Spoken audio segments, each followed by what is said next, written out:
Hey there, my fellow author. I'm Sarah Elizabeth Sawyer, an old soul kind of writer living my dream as a full-time author and authorpreneur. But I didn't start out living a confident, creative lifestyle. I struggled with the fears and the mental and emotional barriers that so often plague writers at all stages of their author career. But the truth is that with the right knowledge, tools, and training, you can overcome those barriers. I'm here to teach you how I've developed a lifestyle that's allowed me to publish 19 books and counting. Each week, as you tune into the Confident Fiction Author podcast, you'll get clarity on the steps you need to take to advance your writing career. Whether it's developing your ideal writing routine, tackling new skills like dictating your fiction, or overcoming the obstacles life throws your way, this podcast will help you live a more confident, creative lifestyle. Let's get started.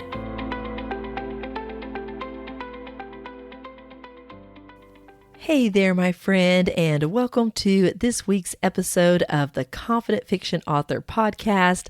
I'm your host, Sarah Elizabeth Sawyer, and today I am answering the question of, should you hire a sensitivity reader?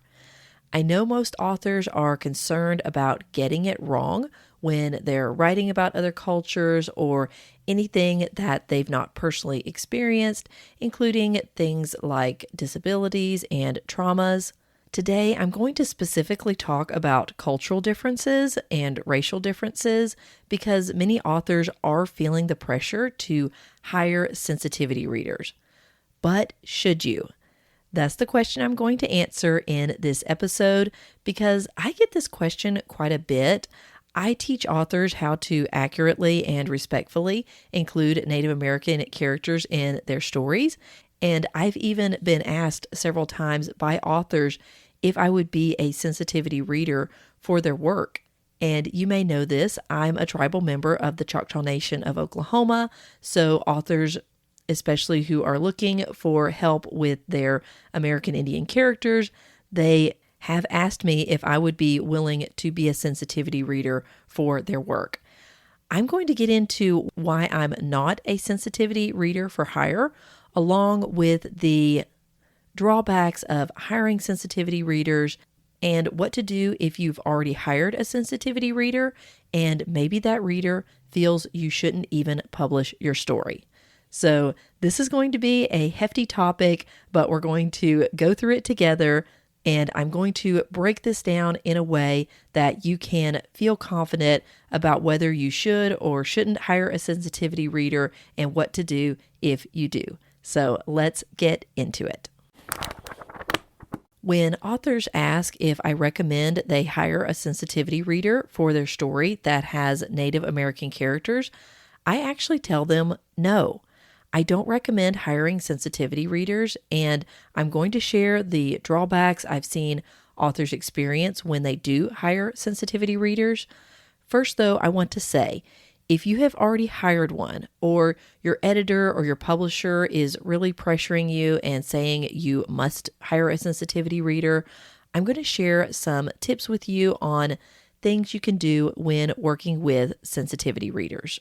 Now, on those drawbacks to working with a sensitivity reader and why I recommend you not go that route with your stories. Number one is if you hire someone, a sensitivity reader, that is one person who is speaking for an entire race and an entire culture. So, for example, with authors who want to hire me as a sensitivity reader for their American Indian characters, one, specifically for me, I'm Choctaw, and that's the history I'm most familiar with. I know the story of my ancestors who crossed the Trail of Tears. I know about our current, what Choctaw Nation is like today. And I have also written articles, over 275 articles on Native American cultures from Alaska to Hawaii to the East Coast, the Southwest, all over. But I'm not an expert in any of their cultures. Some do consider me an expert in Choctaw history and culture, but I'm definitely not an expert in all of the cultures. And there were over 500 nations here prior to European contact. And for one person to speak for all of Native America would not be an accurate representation, and certainly not with a specific tribe. And this also applies to other cultures that you may be writing. And those experiences are going to be different depending on where in the world the reader, your sensitivity reader, grew up in, and the specific culture that they grew up in that area is going to be different from someone who grew up in a different part of the country or a different part of the world. And so when you hire a sensitivity reader, you're having one person representing an entire race, an entire culture, and an entire history. And for me, that is just relying too much on someone's personal experiences within their culture to guide your story. And so that's one drawback that I've seen big time with authors who work with sensitivity readers. Another one is sensitivity readers are by nature sensitive, and they may not give you that balanced view of their culture that you need in order to accurately represent all of the history and culture that you're wanting to put into your story. And of course, there are some things you need to be very careful with. And I've had this question so much with authors who are wanting to write about American Indian history and culture is we do have some things that are more sensitive from a cultural perspective, sacred items and sacred stories and ceremonies that may not be appropriate to include in a story. But then there are some things that someone, because of their own trauma or their education background or their family, the things that they saw growing up, that they may be very sensitive about certain things that it's okay to put into your story. But because the reader is sensitive, they may say you need to take this out of your story when it really might be okay to include it.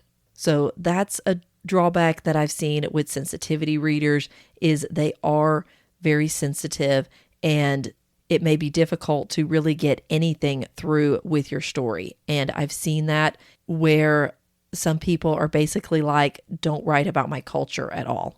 And there are reasons for that, and I understand those reasons, and I talk about that in my course that I teach authors how to accurately and respectfully write American Indian characters in their stories. There's definitely reasons for people of different races and backgrounds to not want you to write about that, and I totally understand that and respect it, and I think you need to do it in the right way. But at the same time, again, sensitivity readers may want you cutting entire characters and plot lines that may be okay to include in your story. Lastly, a drawback with hiring a sensitivity reader is the truth is not always sensitive. And I have to credit my dear friend Molly Reeder, who is also an author, and we've talked about this topic many times. And that's something that she shared, and I was like, can I write that down? Because it just felt like it was so to the point of who we are as writers. And I know especially for me with my stories, I want to include the truth. I'm writing the truth. I'm writing the whole truth. So I look at all sides and what everyone's perspectives are. I look at the historical context. I look at all of the cultures involved, the spiritual beliefs, and I put it all together in a story that I feel is a truthful representation of that history or whatever that plot is that I'm writing. I want it to have that ring of truth. I want it to have the realness to it. And the fact is, the truth is not always sensitive. And when you have a sensitivity reader, they may not want you including all of the truths because it is sensitive. It's sensitive to them personally, and they feel it's sensitive to their culture, but the truth is not always sensitive. And if that's your aim as an author, you want to be including truth and having truth in your stories, that's an issue you'll likely run into with a sensitivity reader. Those are my reasons. I don't recommend authors hire a sensitivity reader, but I recognize that a lot of authors do. You may be someone, you've already hired a sensitivity reader, or again, your editor or your publisher is really pressuring you, or you just feel like you would have more confidence to move forward with your book and with publishing it if you hired a sensitivity reader. So let me give you 4 tips for working with a sensitivity reader if you do decide to go that route. Number 1 is do a thorough job in vetting your sensitivity reader. Check out her previous work, and especially if she's published any interviews or books that she's written. So go online and see if there's anything on YouTube or in any kind of publication. If she has a website, just really check out what her previous work is and get an idea of what her worldview is and what her experiences are and kind of what her sensitivity level is. And interview her, ask good questions that will help you determine her motivations and personal history that will inform her views of your story. So don't be afraid to ask the hard questions that will really draw out the kind of experience you're going to have with working with that sensitivity reader before you actually hire them and turn your manuscript over for them to read. Number 2 is definitely be open to your sensitivity reader's feedback. You are hiring them, after all, specifically to get their views and opinions on what you should or shouldn't include in your story, or if they feel like you are being stereotypical with their culture. So do be open to their feedback. I know I may have sounded like I was ragging a bit on sensitivity readers, but they do have value. And if you feel your defenses coming up about a particular character or scenario or a plot point that they're pushing back on, do be open to their feedback the same way you would with your editor or with your critique group. Like, we want that feedback. We want our writing to be better. We want to grow as writers. And so do be open to their feedback. But number 3 is balance that feedback with your own research. So absolutely be open to it, but do your own research. Prior to writing, of course, prior to ever getting it to the point of having a sensitivity reader, you're going to be doing your own research. And this can also go with that interviewing and kind of vetting process. Is you want to determine if your sensitivity reader is offering personal opinions, or if they're actually giving parameters and background that align with what you already know of who you're writing about. So you're looking for validation, for them to validate things in your own research, while also knowing that your research could be flawed and the other sources that you got could be inaccurate. So you're going to want to just pull that apart and really compare your sensitivity reader's feedback with what you already know of that history and culture and your own research that you've done. Because yes, they can absolutely give you valuable insight that you're not going to find anywhere else, but it's up to you to sift and determine if it's more isolated to your sensitivity reader's experience, or if it's something common to who you are writing about.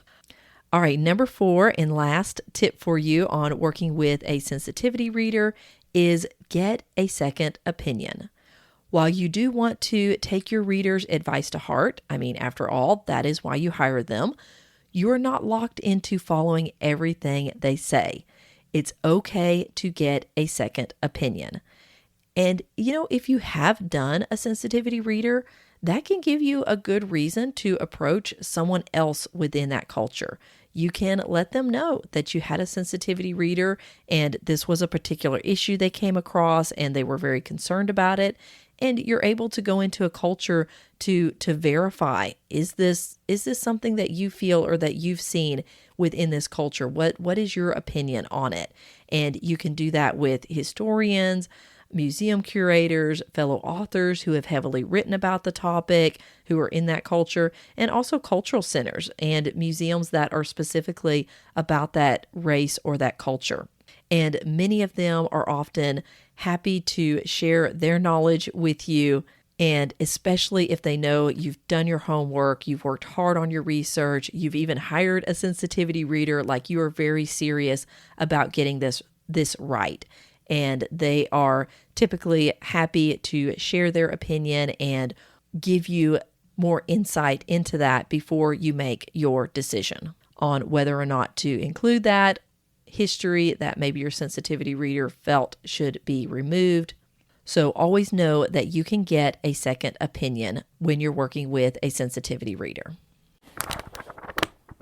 All right, wrapping it up here, my friend, because honestly, I could talk about this topic all day long with writing about other cultures, but I do want to say it is important to write cultures and histories and other aspects of life like disabilities that you have not experienced yourself.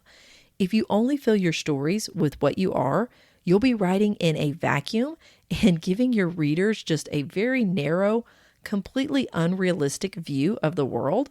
And so I do encourage you to write about things that you have not experienced yourself. Just take heart and be courageous in writing characters, even if some people might object to you writing them. I just encourage you to do it in the right ways. That's very important. And I know that's your heart because you are listening to this episode about sensitivity readers. You have a heart to do it right. And I want to encourage that. And I also want to say that if the other cultures you're writing about happens to be Native Americans, whether in a historical context, a contemporary context, a fantasy context, I have a free resource for you called 5 Stereotypes to Avoid When Writing About Native Americans. It's a short but packed PDF giving you the stereotype and then what you can do to avoid that in your story. So you can download that over at fictioncourses.com/stereotypes. And again, that's a free PDF called the 5 Stereotypes to Avoid When Writing About Native Americans. I also have a full digital course called Fiction Writing American Indians, where I guide you through how to accurately and respectfully write Native American characters so you can feel confident in writing your story. And that is over at fictioncourses.com/American Indians. And just for those of you who might be alarmed right now that I'm using the word Indian, I have a whole module on that at the beginning of the course. It goes about 45 minutes talking about terminology, including the word Indian, American Indian, Native American, and what I prefer, what my favorite term is these days for when you're referring to Indigenous people as a whole in North America. So big topic, lots of things to cover in there, but you can go find that course over at fictioncourses.com/American Indians. And don't forget while you're over there to download your free PDF, 5 Stereotypes to Avoid When Writing About Native Americans. That is all for this week's episode, my friend. I will see you next week. And we don't have a word for goodbye in Choctaw. We say Chipisala Chiki. I will see you again soon. Take care.